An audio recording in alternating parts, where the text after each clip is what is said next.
I've saved my progress as BigSloppyBlend.ai, and I'm calling it Big Sloppy Blend because even though the blend is meticulous and it looks great, it exceeds the boundaries of our rectangle. And let's say I want the blend to exist only inside the rectangle. Why then I need to fill the rectangle with the blend by establishing the rectangle as a clipping mask. And here's how that works. Inside the sky layer, inside of this document, I've got both the blend that we created in the previous exercise and this item called path, which is the larger rectangle.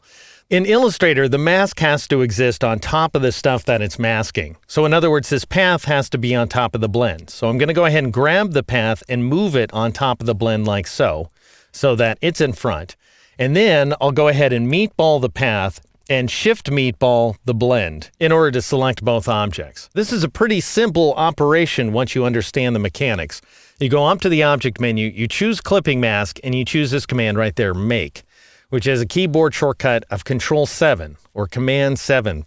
And the whole reason that it has that keyboard shortcut is because it's one before compound path, which appears immediately after it. So I was explaining in a fundamental portion of the series that Control-8 or Command-8 will establish a compound path. And you can remember that, of course, because 8 is itself a compound path, a larger shape with two holes cut out of it.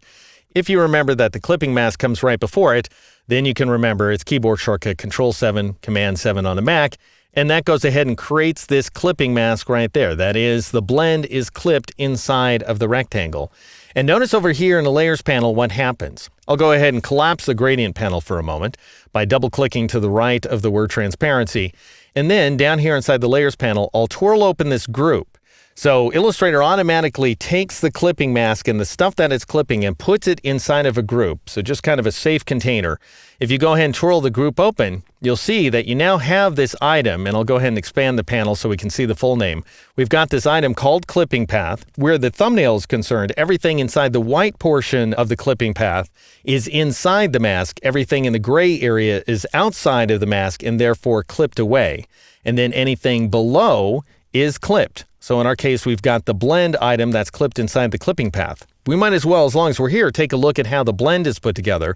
You can twirl that open as well, and you'll see the various items that are inside of the dynamic blend. So as long as these items continue to exist inside of the blend, then they will blend together. And you can actually move these items out of the blend if you want to eliminate them from that blended object, or you can move other objects into the blend if you so desire.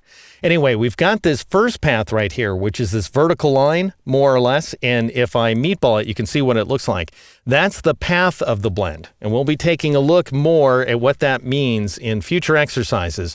But the basic idea is this determines the order and the direction in which these paths blend together, and then we have the individual paths that are blended, starting at the top here with this very dark path at the top of the illustration and working our way down. So I just wanted you to have a sense of how those various objects work on an anatomical level here inside the Layers panel. In the next exercise, we'll try our hands at something slightly more complicated. We'll replace this radial gradient that's at work inside of the grass with a custom blend, and we'll clip it as well.